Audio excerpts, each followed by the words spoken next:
बार बाणों के सैया में लेटना पड़ा।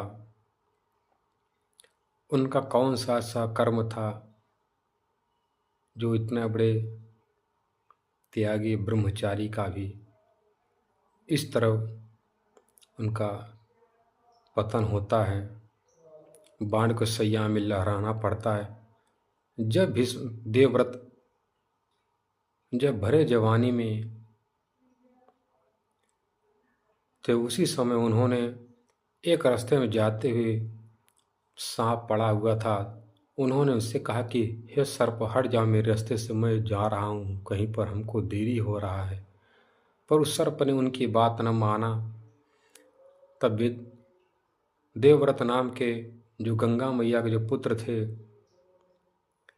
उन्होंने अपने बाण से उठाकर उस सर्प को उठाकर फेंक दिया। तो वो सर्प कहाँ जाकर गिरता है? बबूल के कांटे पर।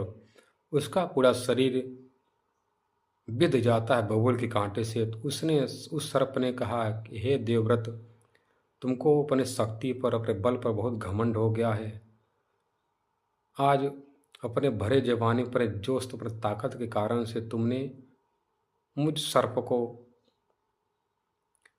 इस बबूल के कांटे में छेद कर मेरा शरीर लहूलुहान कर दिया है। उसी तरह यदि तुम्हारा समय आएगा, तुम भी इसी तरह लहूलुहान पड़े रहोगे, तुम भी बिध जाओगे।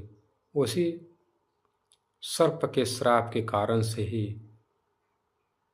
माता गंगा अपने पुत्र विश्व पितामह की रक्षा नहीं कर पाती हैं।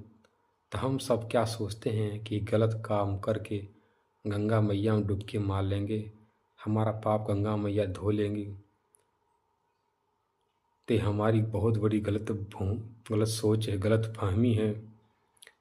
कर्म तो अपना आपको ही भोगना पड़ता है, क्योंकि कर्म भूमि है। ये संसार भगवान नारायण का उदर पेट माना जाता है। जिस प्रकार हम कोई भी भोजन करते हैं, जाकर पेट में ही इकट्ठा होता है, तभी शरीर को शक्ति प्रदान होती है। उसी तरह संसार कर्म भूमि है।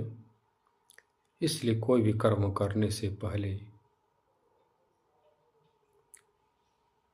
अपने अंतरात्मा से पूछना, क्या मैं जो कर रहा हूँ सही कर रहा हूँ कि गलत कर रहा हूँ। और हर स्थिति पर भगवान के शरण में रहिए और भगवान की भक्ति करिए। उन्हीं के शरण में रहने पर भक्ति से ही आपकी मुक्ति, आपकी सद्गति हो सकती है, ना कि अन्य उपायों से मुक्ति हो सके। बोलो कृष्ण कन्हैया लाल की जय, श्री राधा रानी सरकार की जय।